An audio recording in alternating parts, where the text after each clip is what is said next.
Mudamos então de estação.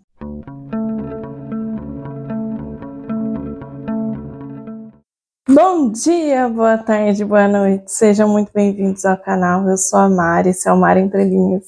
Espero que vocês gostem do vídeo de hoje. Bom, pessoal, fiz aí, durante esses 3 meses de primavera, o desafio Maratona Voos Literários da edição Primavera. Estamos chegando ao final da primavera. A partir do dia 21, sexta-feira, se não me engano, temos o verão aqui em Portugal. Ai, como eu amo o verão. Bom, então, eu vim contar para vocês como foi a leitura desses livros. Foram 16 livros. Nessa época eu consegui, achei que eu não fosse dar conta, mas eu consegui ler esses 16 e consegui ler mais alguns até. Depois eu conto para vocês os outros. Bom, vou começar, eu tô aqui com o meu roteiro, então eu tô olhando para não esquecer de nenhum livro. Porque tem alguns que eu não tenho livro físico. Se eu tiver o livro físico, eu vou pegar. Vou começar com o que eu não tenho, que foi emprestado da biblioteca, que eu coloquei na categoria Livro Onde Há uma Mudança, que é o livro A História do Novo Nome, ou A História do Novo Sobrenome, da Helena Ferrante. Bom, A História do Novo Nome é o segundo livro da série da tetralogia napolitana, ou da série da Amiga Genial.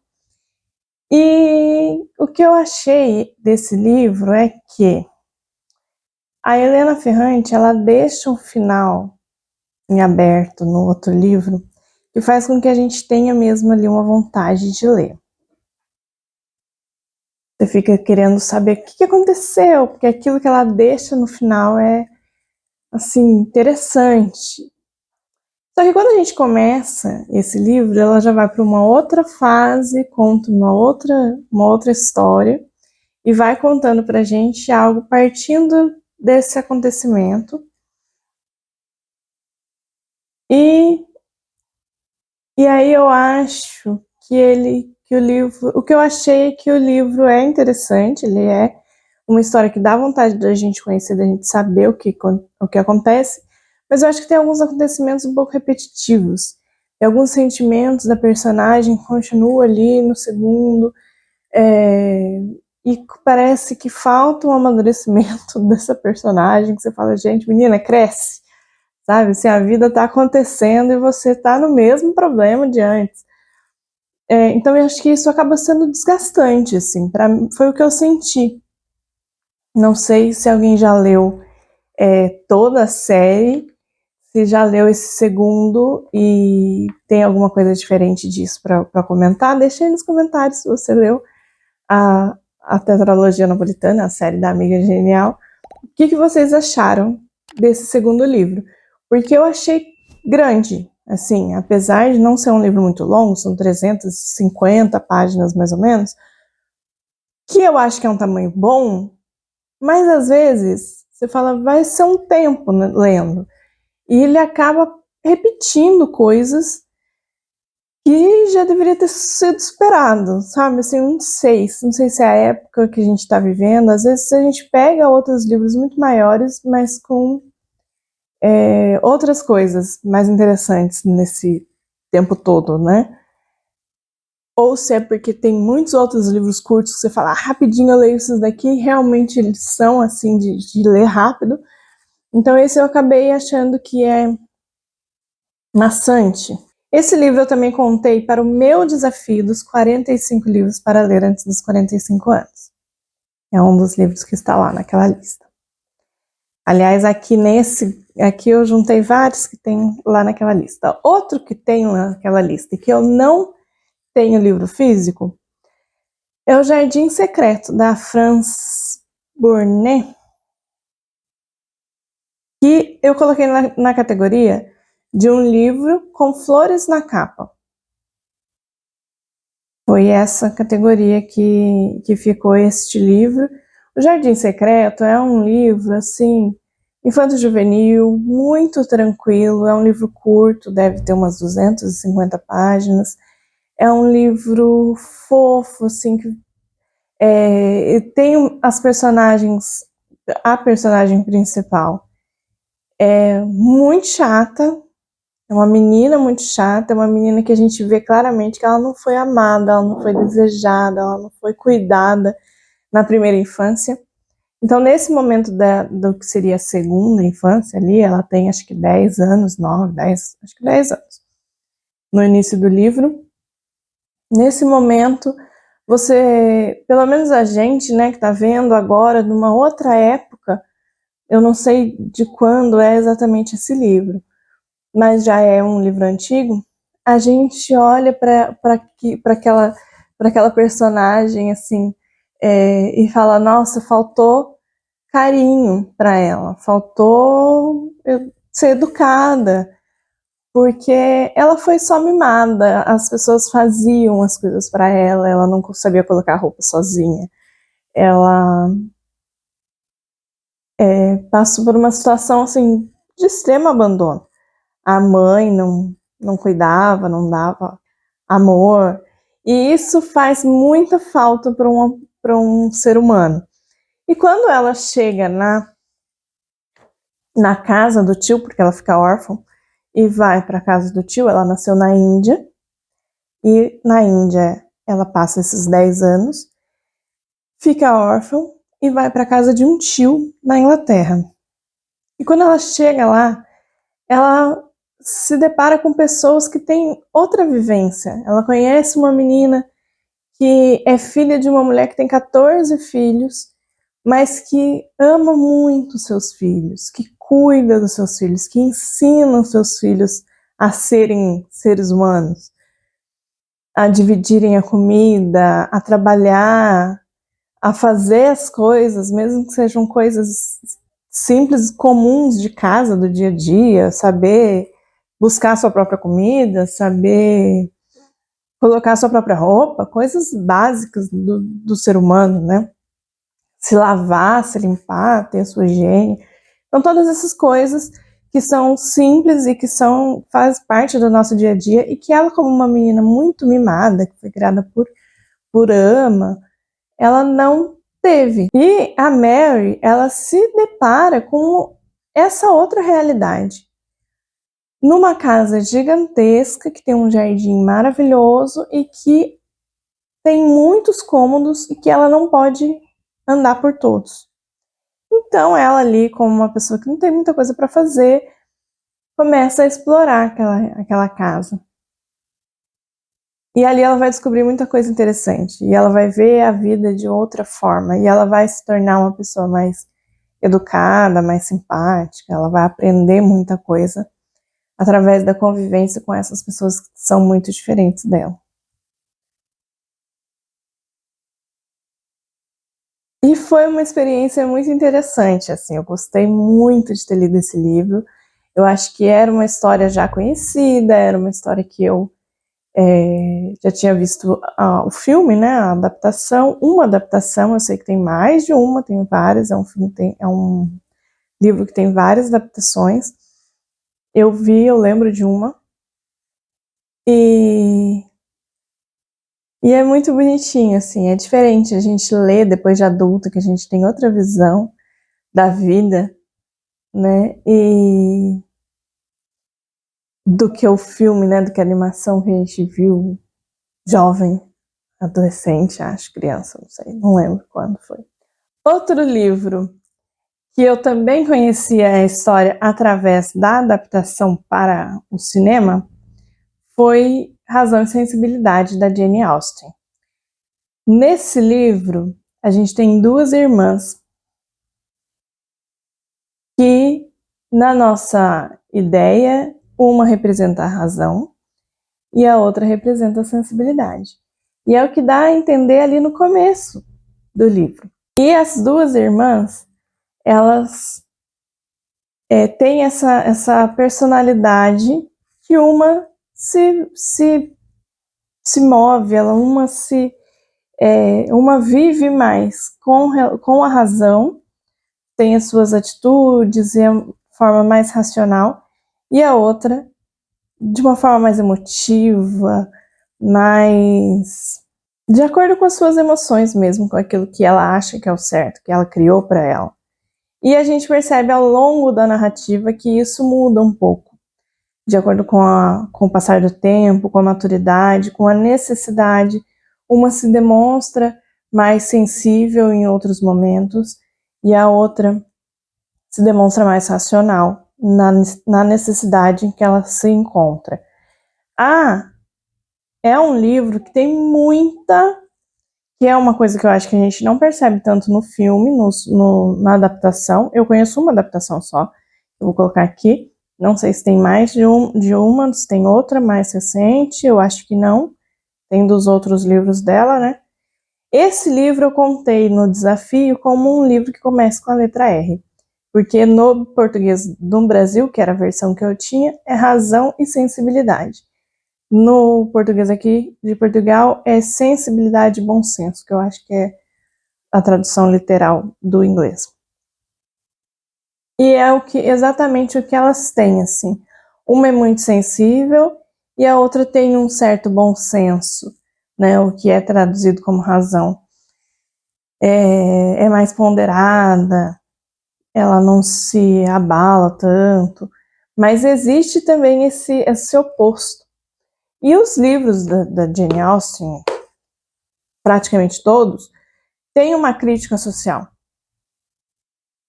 É só o segundo livro que eu leio dela, mas eu estudo, né? Vejo muitos vídeos, estou sempre pesquisando sobre isso e sei já que esses livros têm, que a Jane Austen ela tem muita crítica social daquela sociedade da época, das coisas que elas passavam ali como mulher. E esse específico fala muito da questão do casamento, de você não poder casar por amor, simplesmente porque as pessoas precisam de dinheiro. E as pessoas dessa época, dessa sociedade ali específico, da onde ela vivia, as pessoas não trabalhavam, né? Tem até um momento em que a mãe fala para um dos jovens, que era pretendente da filha dela, você deveria ter escolhido uma profissão. E ele fica assim, nossa, é mesmo? Nossa, se eu tivesse escolhido uma profissão. Sabe? Coisa que pra gente hoje é básico, é comum. Você escolhe uma, não só uma, mas várias. Procura várias formas de ganhar dinheiro, de sobreviver, né? De custear a sua vida. E naquela época, não. Você herdava alguma coisa. E claro que algumas pessoas trabalhavam, e quando a gente fala de pessoas pobres, elas trabalhavam muito, mas dentro da sociedade um pouco mais alta, não. Viviam da renda desses lugares que eles tinham, das fazendas e tudo, né? Era meio que sistema feudal, assim, né?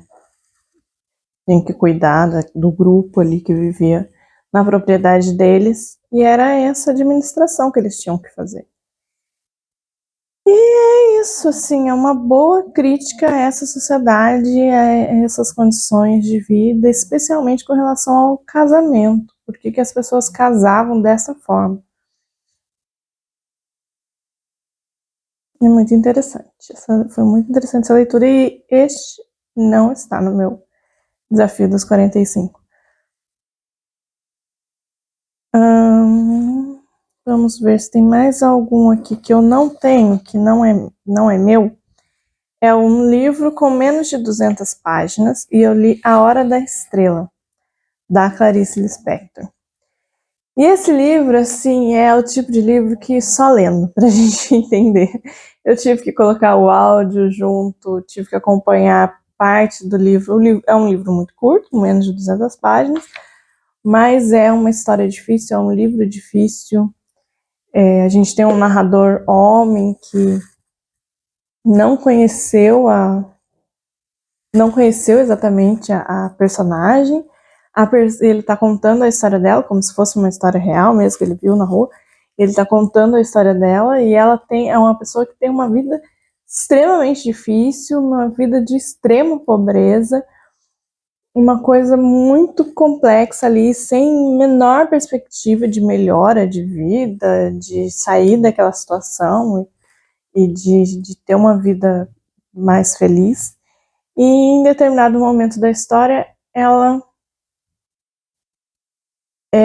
recebe uma esperança de que as coisas vão melhorar. E é isso, assim, é um livro que a gente tem que ler para poder entender. Eu acho que eu já tinha lido ele na minha adolescência. Parece que tem também uma adaptação, que eu acho que eu assisti. E é Tempo de Morango. É só isso que eu posso dizer. Não é uma leitura fácil, mas é uma leitura interessante, assim, que eu acho que a gente tem que conhecer. Especialmente os brasileiros, né? E aí a gente vai para os livros... Ah, não, tem mais um que eu usei na categoria de autores nacionais, portugueses, no caso, né? Esse desafio é de uma youtuber aqui de Portugal, vou deixar todo o link aqui do vídeo dela. Se vocês quiserem dar uma passadinha lá e conhecer, que eu li Mensagem, do Fernando Pessoa. Foi também o livro de poesia que eu li nesses 3 meses, e é um livro que conta a história de Portugal de uma certa forma, né? Fala no início sobre os reis, né? As dinastias, e depois chega numa época mais atual. É um livro de quase 100 anos ele tem, né? O Fernando Pessoa escreveu no começo do século passado. Ele foi publicado, acho que em 1934. Fazia parte de uma leitura conjunta do canal da Isabela Lubrano. E é um livro que eu sei que é um livro que caiu no vestibular no Brasil. Então é um livro que teve aí edições novas no Brasil e foi muito comentado. E é interessante. E é o livro que tem aquela poesia que é uma das mais bonitas do Fernando Pessoa, Mar Português. Inclusive na escola, os meus filhos têm ela assim, bem, bem grande na escada. Toda vez que a gente passa, a gente lê. Muito lindo. E fala que tudo vale a pena se a alma não é pequena. Aí a gente vai para os livros que eu tenho físico. Então vamos começar com A Noite, do José Saramago. Este livro eu li especificamente para o... Gente, mudou a luz porque o sol está ali, né, indo e voltando, então aí às vezes muda aqui, mas tá tudo certo. A Noite, do José Saramago, que é um livro sobre o dia 25 de abril, né? A noite é a noite, do dia 24 para o dia 25 de abril, que se passa numa redação de Lisboa, de um jornal de Lisboa, e eles tomam ali uma decisão, eles ficam num dilema entre publicar algo sobre a revolução que está acontecendo ou para acontecer ou não. O que eles fazem? É a decisão em que os redatores e todas as pessoas ali que trabalham no jornal têm que resolver se publica ou não, se fala ou não do que está acontecendo, dessa revolução que está prestes a acontecer. Eles recebem algumas notícias, e aí vai acontecer, não vai acontecer, e a gente publica sobre isso ou não, o que a gente fala no jornal de amanhã. Se a gente não falar nada também vai ser muito esquisito, então a gente tem que falar, e fica aquela coisa.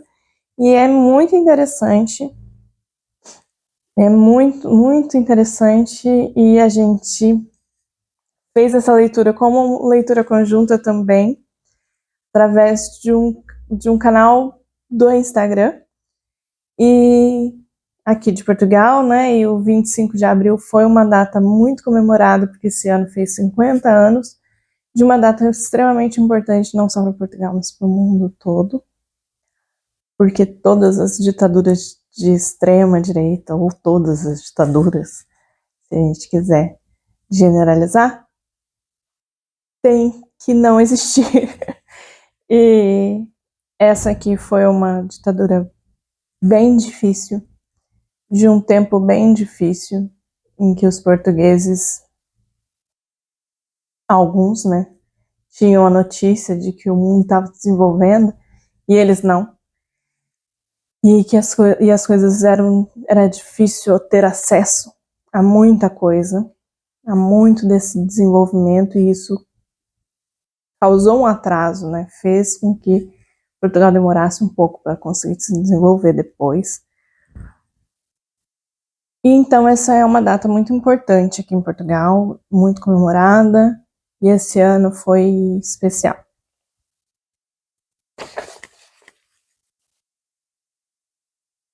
E este livro, eu coloquei ele à noite, do José Saramago, coloquei como um livro de um gênero que não costumas ler, porque ele é em forma de teatro. E realmente teatro não é uma coisa tão comum, né, para mim. Sei que tem gente que só leia isso, mas acho que é difícil. Eu achei bem interessante de ter feito essa leitura. O próximo livro que eu vou falar também fazia parte do meu desafio dos 45 livros para os 45 anos, e é Tudo é Rio, da Carla Madeira.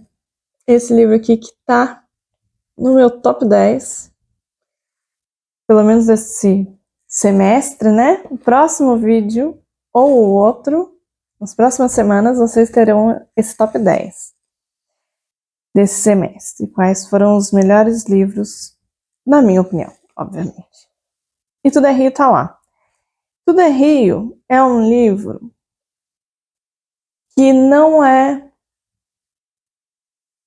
simples, assim, não é simples de explicar o que a gente sente quando a gente lê.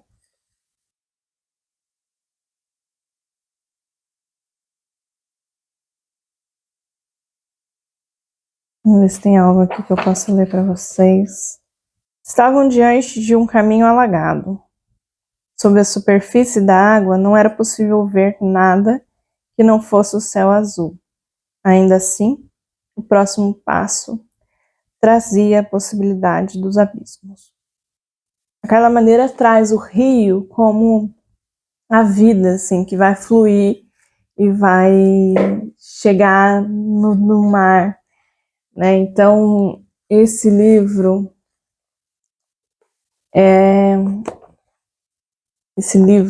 é um livro assim muito forte.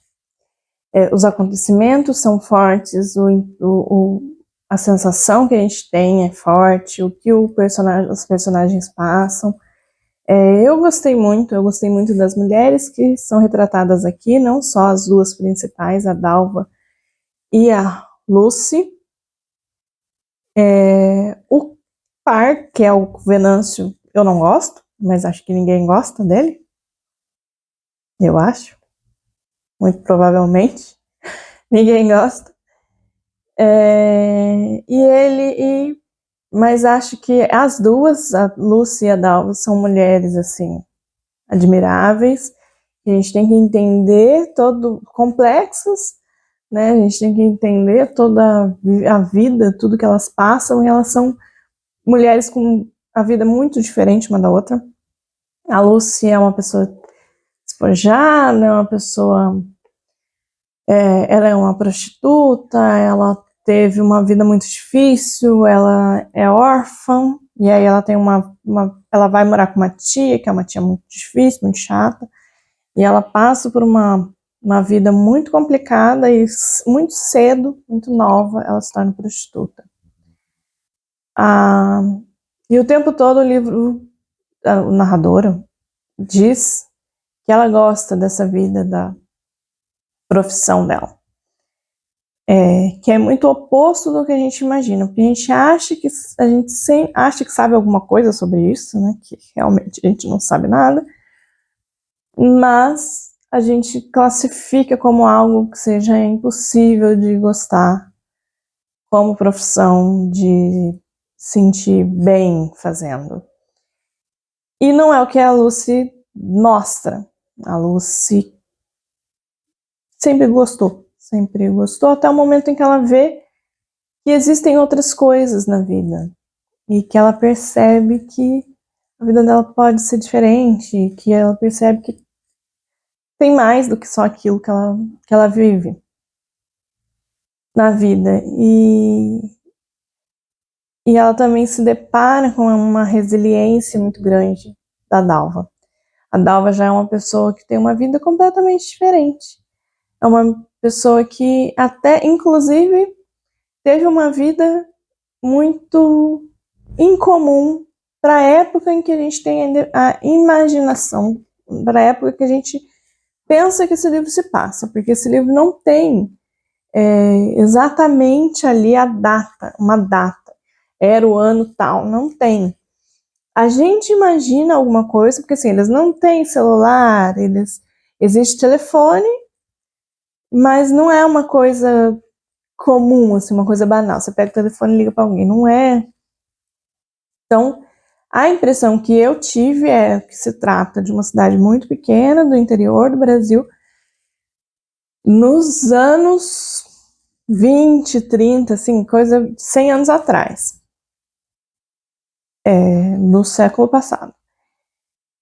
A impressão que eu tenho é essa, assim, que não são todas as pessoas que têm carro, que as pessoas não saem, não se locomovem com tanta facilidade, e não tem essa comunicação rápida que nós temos hoje. E tudo acontece de forma um pouco lenta, né? As coisas vão acontecendo, tem o seu tempo para respirar, que não é o que tem hoje, né? Hoje é tudo muito acelerado. Então, a Dalva é esse oposto de mulher, é uma mulher que foi muito bem criada, e até o que eu percebo assim de diferente um pouco do que era comum na época é a liberdade que ela tem. Até o pai critica um pouco, tipo assim, como assim que ela tá namorando com esse cara, né? Minha filha namorando, e aí a mãe fala assim, claro que ela tá namorando, namorar é normal, mas a gente tem, ele tenta ser um pouco conservador, mas a mãe interfere e fala, não, não é assim, a minha filha vai ter uma vida tranquila e vai namorar e ficar com o que ela escolher e tal. E eu acho que para minha mãe, a conversa da mãe, a mãe manda uma carta para Dalva fala sobre Deus e é sensacional, assim. E eu estava lendo bem na época em que eu estava lendo o Evangelho segundo Jesus Cristo, do José Saramago, que tem um Deus oposto ao Deus que a mãe coloca aqui. Então, foi incrível, assim. Para mim foi uma experiência muito boa. Tudo é Rio estava numa categoria de vários pontos de vista, porque ali a gente tem um capítulo que fala sobre a Dalva, um capítulo fala sobre a Lúcia, um capítulo fala sobre o Venâncio, um capítulo fala sobre a Lúcia. Vai trocando, assim. Então são vários pontos de vista. Na categoria de livro infantil ou que remete à nossa infância, eu li O Menino Maluquinho, que é um livro que realmente remete à minha infância. O Menino Maluquinho é fundamental na literatura brasileira, né, e de língua portuguesa, do Ziraldo. É muito lindo os traços do Ziraldo, a ideia dele do Menino Maluquinho, né? Um livro de pouco texto, muitas imagens, e as imagens em preto e branco, mas isso também é interessante, também demonstra algo que a gente viveu, né? E remete muito à minha infância. E essa categoria tá aqui porque junho é o dia da criança aqui em Portugal. Vou deixar esse por último. Uma das categorias era o livro que tens estado a adiar. E um que eu adiei, demorei para ler, foi O Hobbit. Mas quando eu consegui ler ele todo, pegar e ter mais empolgação e ler bastante, assim, e terminar, achei incrível. Acho que é, assim, uma alta fantasia de, né, um mundo completamente imaginado. Aqui a gente tem um hobbit, que é uma espécie criada, né, seres muito pequenininhos, que tem o pé peludo,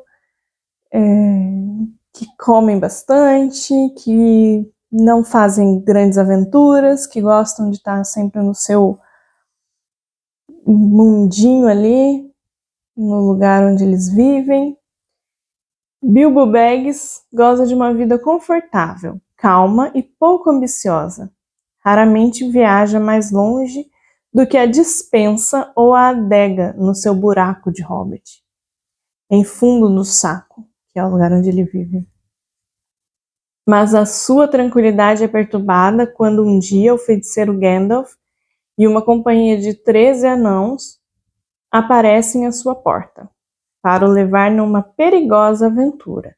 Eles têm um plano: saquear o tesouro guardado por Smaug, o Magnífico, um dragão enorme e muito perigoso. É muito interessante. Aí é onde ele encontra o anel, que depois tem continuidade no livro do Senhor dos Anéis. E eu amei ter lido. Foi uma das categorias, porque junho é o mês do orgulho LGBT. Era um livro com personagem LGBT. E eu li este daqui que eu comprei para minha filha, porque ela adora Heartstopper. A gente tem a nossa coleção aqui de Heartstopper. E que é o Nick Child, uma novela Heartstopper, da Alice Osman. E é uma novela que fica entre o livro quinto e o livro sexto.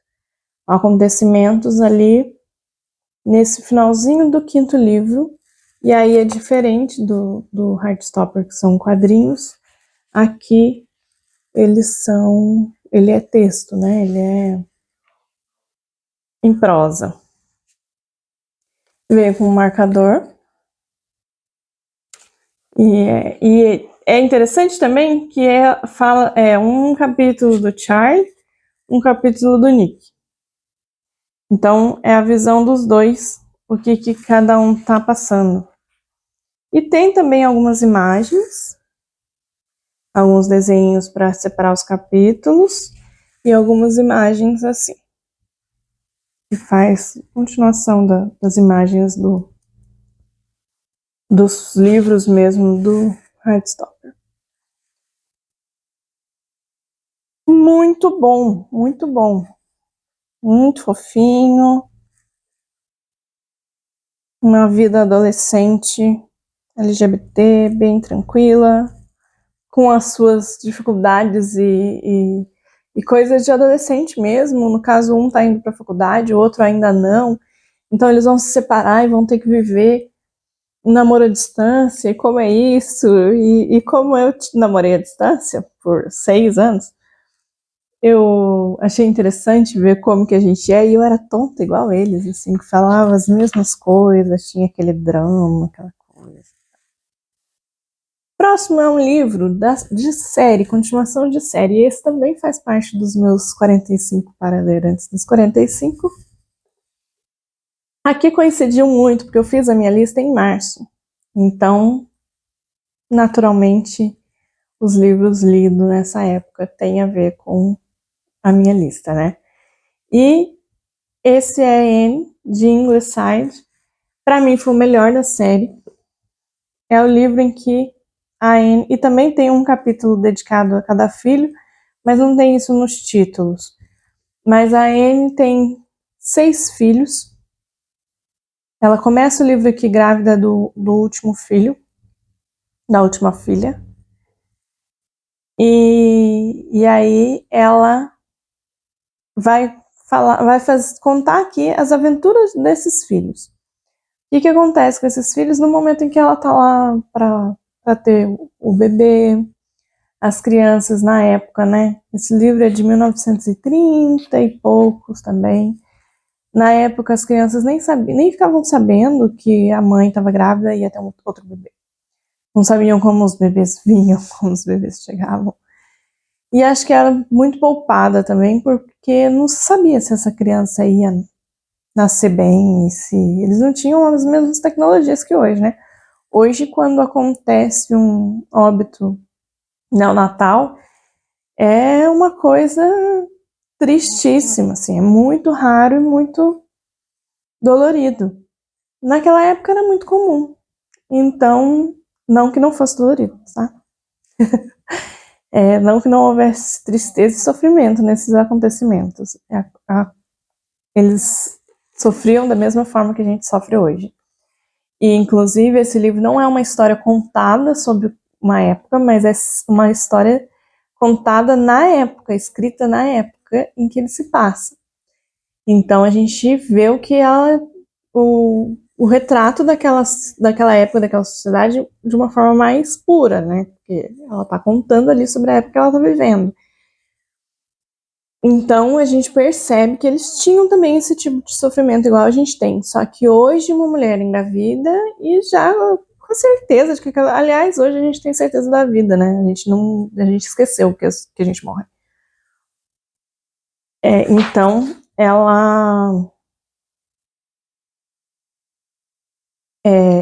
a cada capítulo fala de um filho e das aventuras desse filho, das coisas que esse filho passa e o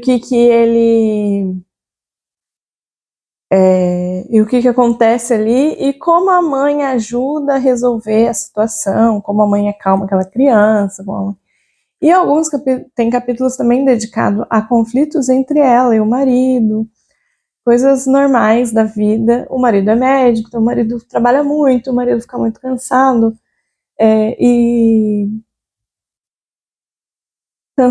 e preocupado com a situação, né, dos seus pacientes. É muito interessante. Eu amei esse livro, foi o que eu mais gostei da série até agora.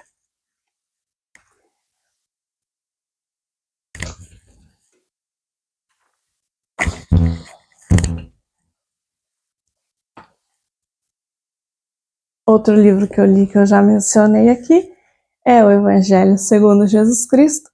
Eu sou muito apaixonada por histórias com Jesus. Eu entendo e estudo e gosto e tenho interesse em religiões, em histórias de Jesus especificamente, né? Eu sou cristã e não conheço tanto de outras e não dá para mim também chegar a esse ponto. Algumas coisas, mas muito pouco de outras culturas, mas a cultura judaico-cristã é a sociedade que eu cresci, né? A cultura que eu crescia e o que eu mais consigo entender e o que eu mais tenho acesso. Então, aqui o Saramago faz algo completamente diferente do que a gente está acostumado. Ele fala sobre um Jesus mais humano do que o Jesus que a gente imagina, um Jesus que não é concebido, é Deus, é o Filho de Deus, escolhido por Deus, e Deus que enviou e tudo mais, mas não... mas que foi concebido de forma natural, e que nasce de forma natural, e aí tem vários acontecimentos até do nascimento dele até a crucificação, que tem outros pontos de vista, outra forma de interpretar, e eu achei muito interessante. Inclusive tem um diálogo dele com Deus que é assim maravilhoso, que eu acho que é mais de um capítulo até, é bem longo, assim, é muito interessante. Muito interessante, é um livro que eu quero ler de novo, no futuro, né? É um livro que vai ficar aqui com uma coleção de livros do Saramago, que estão aqui, ó, e que eu pretendo ler e que eu recomendo muito. Se você tem a mente aberta e se você não vai se abalar com nada que possa ser dito por Jesus, se você tem interesse também, porque senão vai perder tempo, assim, se você for se irritar é bobagem. Não que também não possa, né, porque tem gente que não vai gostar, né? Tem pessoas que leem qualquer livro e não gostam, isso é normal. Mas acho que é uma boa escolha para quem tem essa mente aberta, assim, quer ver uma outra ideia e poder pensar no assunto. Eu acho interessante. Para mim foi ótimo. E o Evangelho segundo Jesus Cristo estava na categoria de livros com mais de 400 páginas. E foi o único.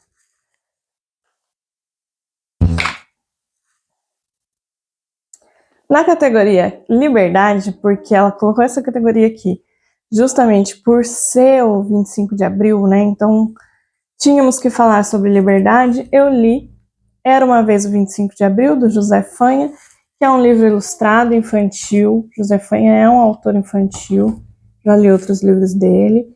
É ilustrado, conta aí toda a história do Estado Novo, que é o período da ditadura do Salazar, a história do Salazar, a história de várias pessoas e várias coisas que aconteceram na época. É muito interessante, muito lindo. Eu gostei muito desse livro. Achei que a forma como ele é, a letra é grande, coisa, é infantil, né? É para as crianças. Uma história que não pode ser esquecida. Por fim, faltam dois. Certo? Deixa eu ver se eu falei de todos. Eu acho que faltou um. Faltou mais um. Faltam três. Um livro que eu não tenho, que eu peguei na biblioteca, é As Peripécias do Coração, que é da Julia Quinn, da série dos Bridgertons, o segundo livro, que no Brasil é O Visconde que Me Amava. Eu coloquei na categoria um livro com humor. Eu amei esse livro, acho que é mais interessante do que o primeiro, tem menos falhas ali, o primeiro tem algumas coisas que eu achei meio absurdas. Não que eu não tenha gostado, achei legal, mas preferi a série do primeiro do que o livro. O segundo já preferi o livro do que a série. E dei muita risada com esse livro, então eu achei que tem humor. Este aqui era um livro recomendado na Bookmedia. E Bookmedia, O Olhar da Medusa, acho que no Brasil é O Olhar Petrificante, da Natália Heinz. É um livro bom, mas não tanto. Eu achei só uma resenha sobre ele, e achei que eu não consigo nem fazer uma resenha sobre ele, sabe? Assim, eu achei difícil de entender algumas coisas. Não difícil de entender, sabe? Mas difícil de entender onde que ela quer chegar, porque ela coloca muitas histórias. Ela fala de muitos deuses, ela fala de muitos. Não é como se fossem muitos personagens, mas são capítulos falando toda a história daquele deus, como que aquele ser se torna um deus, como que nasce aquele ser, o que acontece com ele, e depois aquilo não tem continuidade, assim, não leva você a lugar nenhum. Como parecem contos, e isso eu achei que não foi exatamente o que eu estava procurando. Eu não entendi direito a ideia. Assim, não foi uma coisa que eu gostei muito. Não sei. Quem sabe uma hora eu releio. Ele também está nos meus 45 para ler antes dos 45. Está lido. Agora outro que é sensacional, talvez o melhor desses, é A Casa dos Espíritos, da Isabel Allende. Também está, e quando eu vi essa capa, esse livro eu coloquei na categoria capa que tenha verde e amarelo, ou só verde, ou só amarelo, ou verde e amarelo. Eu fiquei assim, como alguém pode ter o cabelo verde? E várias capas dele Tem capas de outra forma, mas tem várias capas, que é outra imagem, mas a mulher de cabelo verde. Eu não entendi direito o que era, mas tem uma mulher de cabelo verde. E ele é tem uma coisa um pouco mágica, né? Sobre espíritos mesmo, sobre comunicação mediúnica. E eu achei muito interessante. É um livro muito bom. Eu tô no finzinho dele, eu ainda não terminei, mas eu vou terminar antes da primavera acabar. E é muito interessante, e depois eu vou fazer um vídeo só sobre ele. Finalizamos essa lista. E agora estamos esperando o desafio Maratona Voos Literários edição verão. Vamos ver o que ela vai fazer para nós. Ana, o que você vai fazer para nós? Estamos curiosos. Bom, pessoal, é isso. O vídeo ficou muito longo. Eu espero que na edição eu consiga tirar alguma coisa e que vocês gostem e assistam mesmo assim. Muito obrigada por ter assistido aqui. Se você não é inscrito nesse canal, por favor, se inscreva. Compartilhe com seus amigos, deixe o seu like, deixe aí nos comentários se você já leu algum desses 16 livros. Um beijo, tchau, tchau.